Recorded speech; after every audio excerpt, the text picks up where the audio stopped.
So let's look at a couple more example problems of determining the features of a circle from its graph. And we need to find its center and its radius.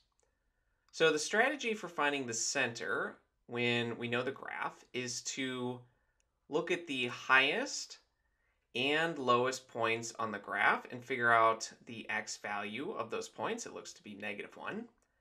And then look at the rightmost and leftmost points on the graph, which look to be here and here, and determine their y value. That looks to be a y value of 3. So the center will be at -1, comma 3.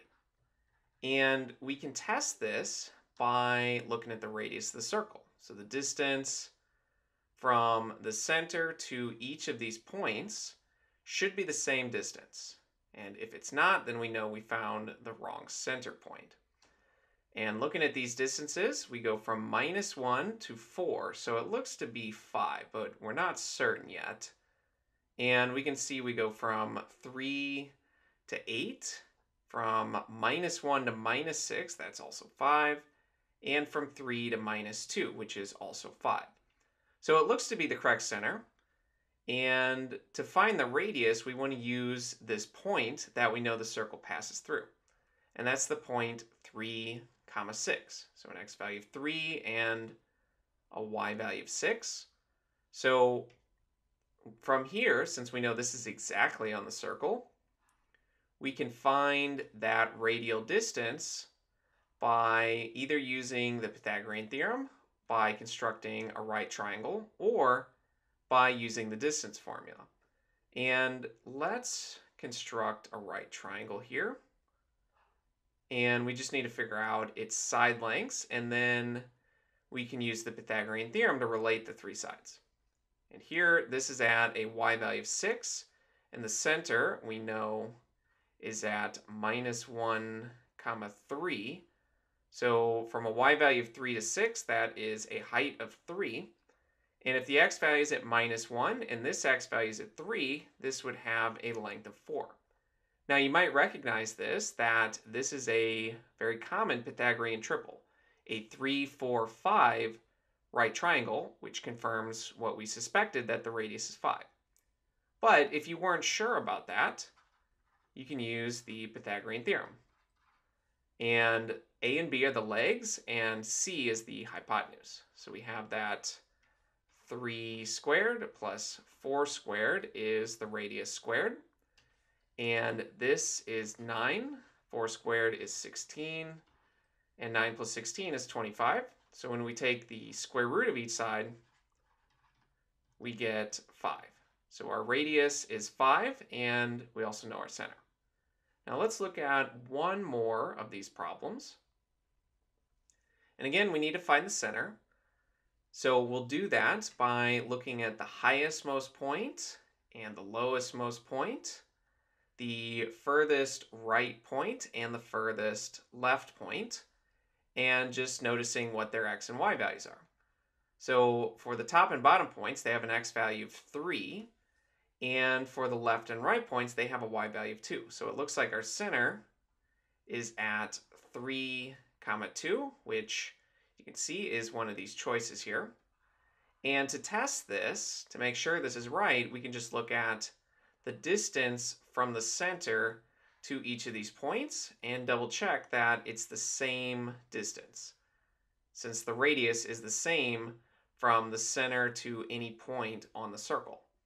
And we can count, so 3 to 8, that is 5, and then it looks to be maybe around 5.7 or so, but it's hard to tell exactly. And we can just double check, 2 to 7 is 5, and then it's about that same distance above, so maybe 5.7 again.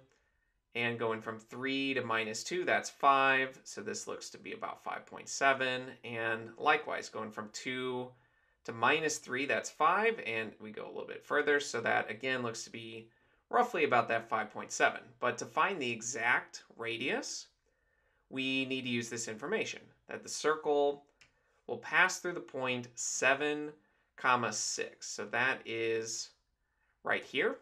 And we can make a right triangle to figure out that distance r. And from that right triangle, we can just use the Pythagorean theorem. So this is a right triangle. We can call this r, the radius of the circle. And it looks like we go from a y value of 2 to a y value of 6. That means this is 4. We go from an x value of 3 to 7. So this is also 4. And you might recognize this as a 45, 45, 90 right triangle, or an isosceles right triangle. And if you remember that pattern, you can remember that the radius would be 4 multiplied by the square root of 2. But if you weren't sure about that, then you can just use the Pythagorean theorem. Since a squared plus b squared is c squared. When you have a right triangle, a and b are the legs, and c is the hypotenuse. So let's plug all of that in. We get 4 squared plus 4 squared is the radius squared. This is 16, this is 16, so we get 16 plus 16 is r squared. And I'm going to write this as twice 16. Since when we take its square root, we can actually take the square root of 16, but we can't take the square root of 2 since that's not a perfect square. So let's break this up into a product of two square roots. And the square root of 16 is 4, so we get root 2 times 4, or written the other way, 4 multiplied by the square root of 2. And if we put this into the calculator, since this is an irrational number, we can round this. This is approximately 5.657. So roughly around what we thought, which confirms that it makes sense that this is the center, and just by counting, it confirms that this radius does make sense. So the center of the circle is at 3, 2, and its radius is 4 times by the square root of 2.